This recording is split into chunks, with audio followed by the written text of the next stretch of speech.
How to use the Bumble Travel Mode premium feature. Hey, what's up guys? Welcome back to our YouTube channel, and without any further delay, let's get started.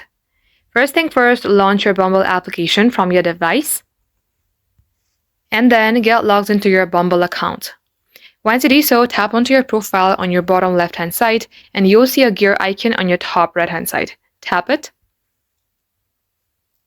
Under here, you will see travel. Tap it and simply tap on Use Travel Mode. Type in the location where you are traveling. Select it. And as you know that this feature is not for free, this is a premium feature. So you can simply choose your subscription. If it's for 1 week, infinity time, or 3 months. I'm going to choose 3 months. Then tap on this Get 3 months for this $1. Once you do so, you have to type in the card details and payment method.